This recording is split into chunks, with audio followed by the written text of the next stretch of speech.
तारीख 6 जनवरी 2022। पुलिस को लखनऊ में एक गांव के अंदर एक नौजवान की लाश मिलती है। उस नौजवान का गला किसी ने चाकू से काटा हुआ था। उसके बाद पुलिस उस लाश को हॉस्पिटल ले जाती है और उसका पोस्टमार्टम किया जाता है। पोस्टमार्टम करने के बाद भी, काफी ढूंढने के बाद भी ये लाश किसकी है पुलिस को कुछ पता नहीं चलता। इसके बाद पुलिस आसपास के सभी थानों में पता करती है क्या किसी के गुमशुदा होने की कोई रिपोर्ट है, लेकिन ऐसा कोई भी मामला पुलिस को नहीं मिलता। इसलिए पुलिस इस लाश के बारे में कुछ पता नहीं लगा पाती। इसके बाद ऐसे ही 2 दिन बीत जाते हैं। फिर दिन आता है 8 जनवरी का। यहाँ पर पुलिस को एक और लाश मिलती है और ये लाश भी लखनऊ के एक इलाके से मिलती है। ये एक बुजुर्ग आदमी की लाश थी। उसके गले पर भी कट का निशान था। पुलिस के काफी ढूंढने के बाद भी इस बुजुर्ग आदमी की बॉडी की भी पहचान नहीं हो पाती। इसलिए बाद में पुलिस इस लाश को पोस्टमार्टम के लिए भेज देती है। अब यहाँ पर लखनऊ पुलिस के पास 2 लावारिस लाशें थी। दोनों का कुछ भी पता नहीं चल रहा था कि ये किसकी लाशें हैं। कोई भी सामने नहीं आ रहा था और किसी ने किसी के गुमशुदा होने की रिपोर्ट तक यहाँ पर नहीं लिखवाई थी। अब मजबूरी में पुलिस को भी इस केस को थोड़ा ठंडा करना पड़ता है। अब ऐसे में दिन आ जाता है 13 जनवरी 2022 का। उस दिन लखनऊ के एक और इलाके में एक बुजुर्ग महिला की लाश मिलती है। इस बुजुर्ग महिला के गले पर भी कट का निशान था, जो कि इसके पहले 2 मिली लाशों के गलों पर भी था। इसके बाद पुलिस उस महिला की बॉडी को भी हॉस्पिटल पोस्टमार्टम के लिए भेज देती है। अब पुलिस के सामने 3 मिलती जुलती लाशें थी। तीनों का गला मानो किसी ने काटा हो, लेकिन तीनों की शनाख्त, तीनों की पहचान अभी तक नहीं हुई थी। हालांकि 3 लाशें मिलने के बाद पुलिस को फौरन हरकत में आना चाहिए था यहाँ पर, लेकिन उस वक्त पुलिस ढीली पड़ जाती है। उन्होंने इसे जांच को बंद ही कर दिया था। उन्हें लग रहा था लावारिस लाशें हैं जिनका कोई भी वारिस नहीं होगा। अब पुलिस को 6 जनवरी, 8 जनवरी, 13 जनवरी ये 3 लाशें मिलती हैं और तीनों लाशों से उनकी पहचान नहीं होती। और आपको बता दें कि इन तीनों लाशों के जो मिलने की जगह थी वो आपस में करीब 15 से 16 किलोमीटर के दायरे में थी, यानी कि ये आसपास ही हुई थी। इसके बाद दिन आता है 15 जनवरी 2022 का। इस दिन देश की एक मशहूर अखबार दैनिक जागरण में एक खबर छपती है। लखनऊ के रहने वाले मोहम्मद अली खान, जिनकी उम्र करीब 65 साल थी, उनकी पत्नी दरक्षना, उनकी उम्र 60 साल की थी, और उनका बेटा शावेज, जो कि करीब 30 साल का था, तीनों ही जम्मू कश्मीर में घूमने गए और वापस नहीं लौटे। और इन तीनों की फोटो भी अखबार में उस खबर के नीचे थी। इसके बाद उनकी बेटी और दामाद से उनको पता चलता है कि उनके परिवार वाले करीब 6 तारीख को जम्मू कश्मीर घूमने गए थे और जम्मू कश्मीर लखनऊ से करीब 1200 किलोमीटर की दूरी पर है। मोहम्मद अली खान का एक और बेटा है सरफराज, वह फिलहाल लखनऊ में ही था। इसके बाद पुलिस इनके गुमशुदा होने की खबर जम्मू कश्मीर भेजती है। वहां के एसएसपी अपनी एक टीम को इन तीनों को ढूंढने के लिए लगा देते हैं। वह टीम वहां के सभी होटल, रेस्टोरेंट, हर जगह इन तीनों लोगों को ढूंढती है, लेकिन पुलिस को इन तीनों का कोई अता पता नहीं चलता। इसके बाद जम्मू कश्मीर पुलिस दोबारा लखनऊ पुलिस को बताती है कि उन्हें उन तीनों गुमशुदा लोगों के बारे में कुछ भी पता नहीं चला। इसके बाद पुलिस दोबारा से उनकी बेटी के पास जाती हैं और उनसे पूछते हैं, आपको पक्का पता है कि आपके माता पिता और भाई जम्मू कश्मीर गए थे?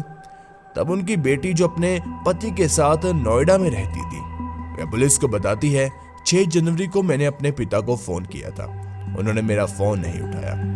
मैंने करीब 10 बार उन्हें फोन मिलाने की कोशिश की, लेकिन आगे से कोई भी उत्तर नहीं आया। इसके बाद उनकी बेटी अपने पिता के मोबाइल पर एक मैसेज करती है और कहती है, मुझे आपकी बहुत फिक्र हो रही है। मैंने बहुत बार आपके नंबर पर फोन लगाया, लेकिन आपने नहीं उठाया। फिर सरफराज अली के मोबाइल से उनका बेटा शावेज मैसेज करता है और कहता है, हम लोग जम्मू कश्मीर जा रहे हैं और यहाँ पर नेटवर्क की दिक्कत रहती है, वहां पहुंचकर आपको दोबारा कॉल करेंगे।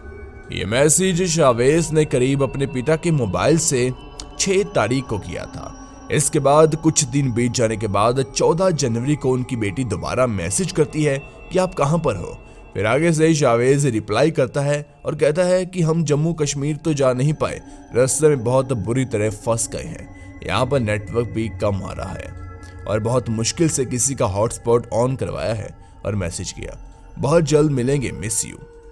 इसके बाद उनकी ना तो कॉल पर कोई बात हुई और ना ही मैसेज के ऊपर, और वह ये खबर अखबार में छिपवा देती है कि उनका परिवार गुमशुदा हो चुका है।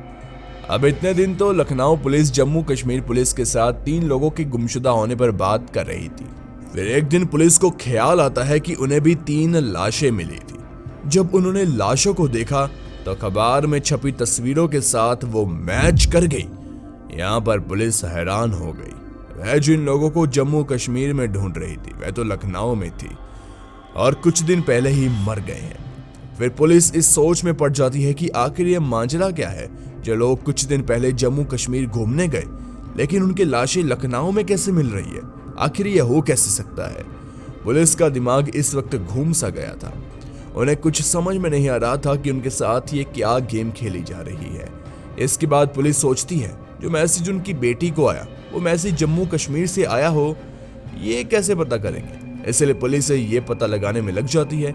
इसलिए सबसे पहले पुलिस उस मोबाइल को ट्रेस करना शुरू करती है।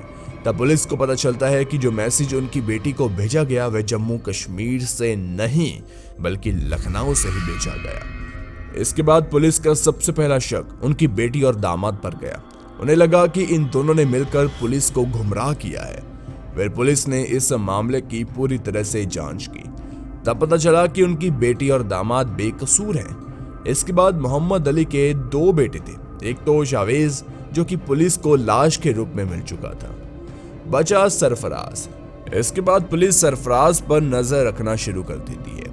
जब सरफराज के मोबाइल की लोकेशन ट्रेस की जाती है तब पुलिस को पता चलता है कि जहां से मोहम्मद अली के बेटे शावेज ने मैसेज किया था उसी जगह से सरफराज की लोकेशन भी पाई गई। ये बात पुलिस को थोड़ी सी अजीब लगती है कि मैसेज उस बेटे ने किया, लोकेशन इसके मोबाइल की है, ये क्या चीज है। इसके बाद जब पुलिस ने छानबीन की तो पुलिस को पता चला कि जब पुलिस को तीसरी लाश मिली थी उसी दिन सरफराज फ्लाइट पकड़कर जम्मू कश्मीर जाता है और अगले दिन 14 तारीख को लखनऊ वापस आ जाता है। फिर पुलिस ऑफिसर सोचते हैं अगर ये अपने माता पिता को ढूंढने जम्मू कश्मीर गया था तो अगले ही दिन वापस क्यों आ गया। ये जम्मू कश्मीर आखिर गया ही क्यों था, ये बड़ा सवाल पुलिस के सामने आ चुका था। इसके बाद पुलिस सरफराज को पकड़ती है, उसके साथ सख्ती से पूछताछ की जाती है। फिर सरफराज अपनी पूरी कहानी आखिरकार पुलिस को सुना ही देता है, कैसे जो लोग लखनऊ में मर चुके हैं जम्मू कश्मीर में जिंदा हो गए। सरफराज ने LLB की पढ़ाई की थी, अब वह जज बनने की तैयारी कर रहा था। इसी दौरान उसे एक लड़की से प्यार हो जाता है और वह उससे शादी करना चाहता था, लेकिन घरवाले शादी के सख्त खिलाफ थे। इसलिए सरफराज घर वालों के खिलाफ जाकर शादी कर लेता है। शादी के बाद घर वाले और भी ज्यादा खिलाफ हो जाते हैं। उसे घर में वो इज्जत नहीं मिल रही थी जो इज्जत दूसरे बेटे शावेज को मिल रही थी। और इतना ही नहीं, सरफराज को यह भी लग रहा था कि उसके पिता मोहम्मद अली खान उस पर टोना टोटका करते हैं। ये यहाँ पर सरफराज को लग रहा था कि उसके पिता उसके साथ ये सब कर रहे हैं। सरफराज को अब लगने लगा कि उसके पिता उसे जमीन से कोई हिस्सा नहीं देंगे, क्योंकि सरफराज के पिता Mohammad Ali Khan Indian oil corporation के रिटायर्ड ऑफिसर थे। उनके पास अच्छी खासी जमीन थी और पैसा भी काफी अच्छा खासा था। उसे डर था कि उसके पिता जायदाद से उसे बेदखल कर देंगे और वो ऐसा होने नहीं दे सकता था। इसलिए उसने सोचा कि वह अपने सभी घर वालों को रास्ते से हटा देगा और प्रॉपर्टी उसके नाम पर हो जाएगी और वह पूरी प्रॉपर्टी का अकेला मालिक होगा। हालांकि वह खुद तो वकील था, उसे वकालत के सारे दावपेच आते थे। इसलिए उसने पुलिस को उलझाने में एक चाल चली। सबसे पहले उसने 5 तारीख को रात के वक्त करीब 90 नींद की गोलियां ली और उसे खाने में मिला दिया और परिवार वालों को खिला दिया। तब परिवार के तीनों मेंबर बेहोश हो गए। इस दौरान सरफराज ने अपने एक साथी को भी तैयार किया। जब तीनों फैमिली मेंबर गहरी नींद में चले गए, वह अपने दोस्त को बुलाता है और उसके साथ मिलकर सबसे पहले वह अपने छोटे भाई का गला काटता है। इसके बाद वह अपने पिता का गला काटता है। आखिर में अपनी माँ का गला काटता है। एक बेटा अपने बाप, अपनी माँ, अपने साथी मतलब अपने भाई को मौत के घाट उतार चुका था। इसके बाद उसने तीनों बॉडी को ठिकाने लगाना था और इस तरह ठिकाने लगाना था कि किसी को शक ना हो। इसलिए वह सबसे पहले अपने भाई की लाश को उठाता है और लखनऊ के एक गांव में फेंक देता है। भाई की लाश को ठिकाने लगाने के बाद घर के अंदर 2 लाशें मौजूद थी। इसके बाद वह एक दिन छोड़कर अपने पिता की लाश को उठाता है और दूसरे गांव में फेंक आता है। पिता की लाश को ठिकाने लगाने के बाद 2 दिन रुकता है और करीब 13 तारीख को अपनी मां की लाश को उठाता है, दूसरे गांव में फेंक आता है। उसने तीनों लाशों को 3 अलग अलग तारीख और अलग अलग जगह पर फेंक दिया था। उसे पूरी उम्मीद थी कि पुलिस उलझ जाएगी, उन्हें कुछ भी पता नहीं चलेगा। इसके बाद उसने और दिमाग लगाया और सभी को यह बताया कि उसके माता पिता और भाई तो जम्मू कश्मीर कुछ दिन घूमने के लिए गए हैं। उसने अपने पिता के मोबाइल से खुद अपनी बहन को मैसेज किया, अपना दूसरा भाई बनकर। वह अपनी बहन को कहता है कि हाँ, हम जम्मू कश्मीर जा रहे हैं, कुछ दिन में लौट आएंगे। इसके बाद वह उनका मोबाइल फोन बंद कर देता है। उसके बाद माँ बाप के डर की वजह से उसकी बहन अखबार में फोटो निकालती है और बाद में ऐसे पूरी कहानी सरफराज की सामने आती है।